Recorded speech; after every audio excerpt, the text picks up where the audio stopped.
Hey everybody, welcome back to Bookish Daddy. Man, I know it's been a couple weeks. Things got extremely hectic in my life very rapidly, and I had to take care of a few things, get things squared away, and try and get back into a routine, which I still haven't done yet. I'm still struggling to get back into the flow of things. So while I'm in an agitated mood, we're going to do a video reading one-star reviews of my favorite books. So that should be fun. I haven't seen these yet. My wife went through, screenshotted them, and sent them to me. And I'm going to go through their reviews and critique them and see what people have to say about some of my favorite books of all time. Uh, Thank you all for being so patient with me. Again, I'm sorry it took so long to get a video out. I really appreciate all the thoughts and prayers and the nice things everyone's had to say and everyone being so understanding. It really means a lot. It means the world. This community has been the best, and I really do appreciate it. I thank you all for continuing to watch. And that being said, let's get into it. All right. So the first book is one of my favorites, Two Twisted Crowns, which is One Dark Window sequel. Hopefully, if any of this has any type of spoilers, I'll skip over it. The first one says, DNF'd at 50%. Am I reading the same books here as everyone else? Like, actually, what am I missing? This duology was more confusing and vague than anything. I spent most of the time retracing my steps, trying to figure out what happened and why. I wanted a gothic horror fantasy, which was how this duology was marketed, and I got a convoluted royal fantasy drama with a forest, lots of mist, and questions. Lots of questions. That's an interesting review. I don't know why you would still have questions after the end of the second book. Uh, if they finished Two Twisted Crowns, that means, or got 50% through, that means they finished the first one. They should have been getting answers by then. Maybe they're not a fan of slow burns, or I don't know. What am I missing? I enjoyed it. I loved this book, and some of their questions should have been answered. Makes me wonder, some of these people may be listening to audiobooks and zoning out, because I had answers 50% of the way through the second book. The next review is DNF. This was so boring. Could not care less about Elm and his love interest, to be honest. Where's the intriguing storyline? Would like a redo. Dang. Dude, Elm was probably one of my favorite parts of the series. But, yeah, I don't understand how you couldn't like that love interest. He was very dark and kind of a touch her and die, and I really liked his story, and it wasn't boring. I thought it was very captivating. Next, I kept waiting for this book to get exciting, and it never did. Come on. I thought it was exciting. You never know if they're going to find all the cards. You don't know what the monster in the head's going to do. I actually thought it was a very not boring, exciting book. So, yeah, I'm not sure what they're talking about. The next book is another favorite of mine. It's Tress at the Emerald Sea by Brandon Sanderson. This says 1 star. I can't do it anymore. I surrender. I literally hate this book. Come on. Did not finish. Read to page 300, and I just cannot read one more sentence. I tried to push through, hoping that the end would have some kind of life-changing aha moment that made all the pain worth it. I don't even care anymore. Tress could save the whole world and figure out all of life's problems, and I could care less. Just riddles, rhymes. I have to be done with this. The whole point of the book was like to be whimsical, to have rhymes and riddles and be cute and fun, and I don't understand how you could hate a book that's so cute and fun and whimsy. I really don't. The next review is, I hope I never have to read or hear the word spore ever again. I'm just going to say it. The humor in this book was corny, cringe, and embarrassing. And worse, you can tell the author was very satisfied with himself. It read like a failed attempt to imitate the Lemony Snicket or Obert Sky type of narrative humor, emphasis on failed. Come on.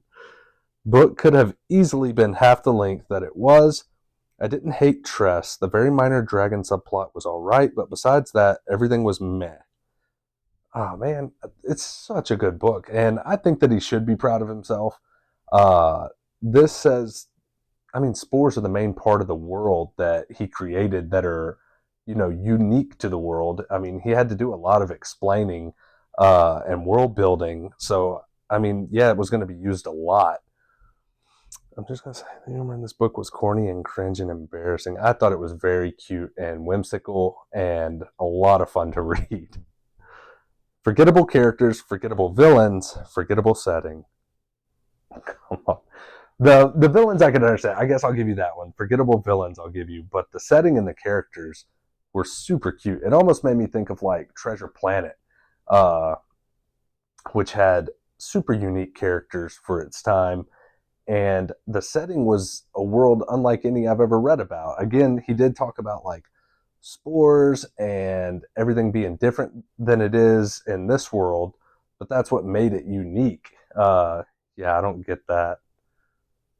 Next is Homeland. This is one of my favorite books of all time, and that is the Dark Elf trilogy, Legends of Dritz. 1 star, perfect example for telling rather than showing, and repetition so frustratingly boring you want to pull your hair out. That's a very vague review. I disagree.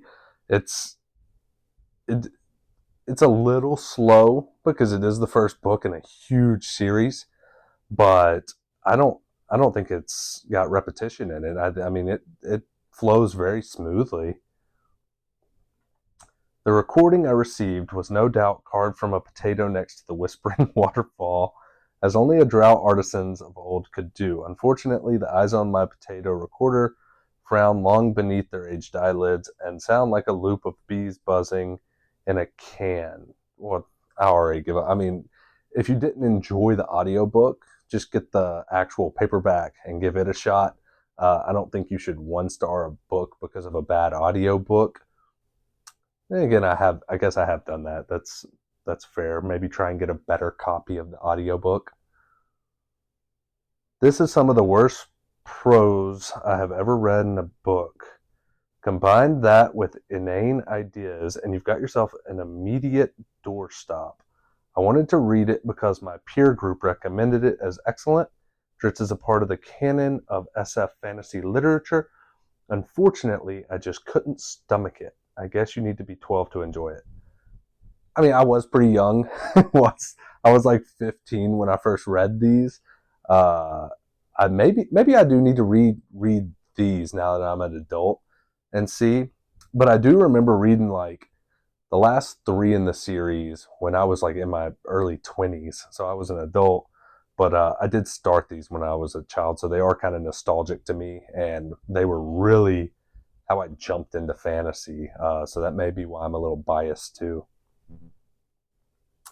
Oh, next, I know people are going to hate on this one. Mistborn, The Final Empire. It's book 1, again, by Brandon Sanderson. It was when the thief and the mage pulled out a whiteboard and started drawing a flowchart on how to conquer the fantasy kingdom that I realized, wait, I'm just reading a sad bastard's D&D campaign. I'm not sure what purpose fiction serves, but I am positive this is not it. I can see it being kind of like a D&D campaign, but I mean that would be more like the Legend of Dritz. I thought the world building and the magic system in Mistborn was very unique, and if a D&D uh, campaign was ran like this, I would very much enjoy it. I think that would be very impressive. How in the world of wonderful literature does this book have a 4.4 on Goodreads? Just wow. I mean, that's another vague 1 star review. No real, weight to it. It's a phenomenal book. If you haven't read it, they are so good. Did I really just read the same book as other people here? I hate that response. Like, you can't fathom that hundreds of thousands of people have a difference in opinion, especially like 4.5 stars, and it has hundreds of thousands of reviews. A juvenile, shallow rom com. I'm not sure what they read. It's not a rom-com by any means. Fantasy with the terrible pacing, which reads like fan fiction of a video game. I could see the terrible pacing. It is kind of slow, but I enjoy a slow burn again. I don't know where they're getting the rom-com fantasy. There's very little romance and very little comedy in it. Ooh, here's one you might all get upset about. Empire of Storms, which is my favorite book in the Throne of Glass series. Wish I could go back in time and stop myself from reading this series. I don't know why. Some people hate Throne of Glass. It's phenomenal. If you haven't read it, I highly recommend it. This comment has no substance. They don't even have any details to it. They just wish they could have not read it. They're phenomenal, especially Empire of Storms. I lost all hope for this series. I'm done. I'll continue reading this series once it says someone's name dies. Come on, man. It is one of my favorite characters in the books that they mention. Man, I don't know. I don't understand how you could hate this book. 700 pages, and Kel won't even have a single chapter in this book. I'm so DNFing. I don't want anything to do with this author or her books anymore.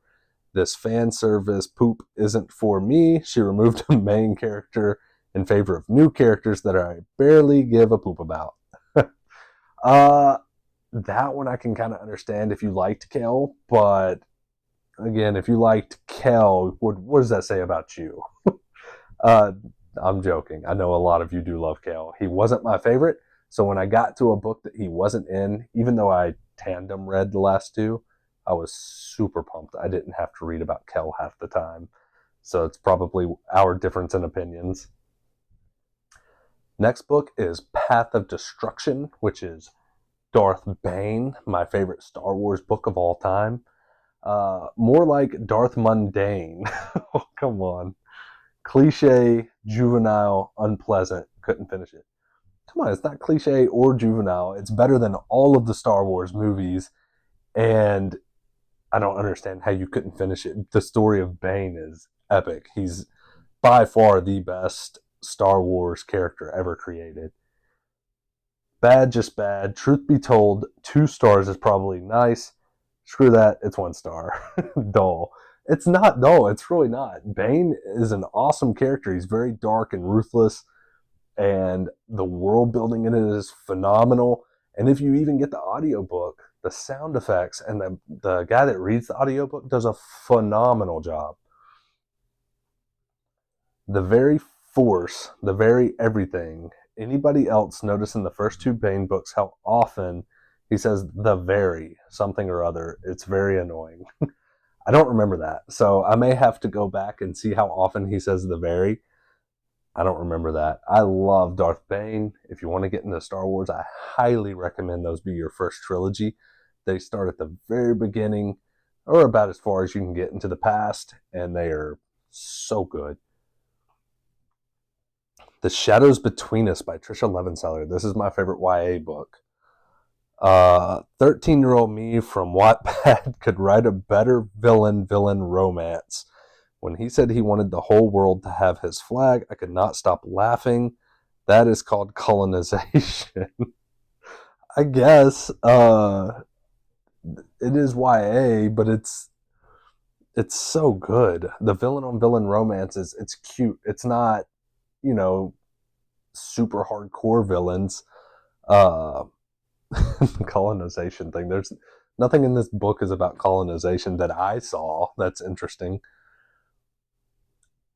Anyone who gave this book a high rating or claims to like this book is getting paid to do so. Not okay and needs to get help ASAP. Not educated in the meaning of good books or all of the above. I guess I would say all of the above. This book is the definition of boring. Like, seriously, what does anyone see out of this book? It was boring, cringe, and overall a terrible book. The plot was poop, the romance was random, the writing, Wattpad is better, and the characters made me want to die. There's nothing nice I can say about that. I disagree. It was a fun book. it also could be different because it was one of the very first YA books I ever read, and one of the first like villain romance books I've ever read. I loved it. I thought it was super fun, and it was a lot like a Slytherin romance, which I thought was super cute, and I liked it. This book actually made me disassociate from reading and reflect on my feelings I had been avoiding, and gave it 1 star. Interesting. So they were using books to get away from their feelings, and just reading this made them reflect on their feelings that they were avoiding. That's sad. Look, that book is fun. It's super good. It is YA. I know some people, not every book is for every person, uh, but there's no need to be so cruel to all of these books and these authors. I think I've 1 starred like maybe one book ever. Uh, and usually that's just when someone tells me like, what's your least favorite book? I try to give everyone the benefit of at least 2 stars, which isn't the greatest, but 1 star is just like something I would never ever finish or pick up again. Yeah, this made my mood significantly worse, but it was fun. It's very interesting to see people's takes on some of my favorite books of all time, and see how wrong all of you are. Uh, I hope you enjoyed this video. I'd love to see your comments on some of these comments, and if you agree or disagree with them. I'd be curious to know which ones you agree with the most. I'm just curious because some of those books are like the cornerstone of like where I started reading, especially like Dritz, and a lot of these books mean the world to me, and I'd be curious to like know all of your thoughts on these books and maybe why you hate them or love them. Thank you all so much for watching. If you haven't yet, make sure you subscribe, like, and comment below. Have a great week.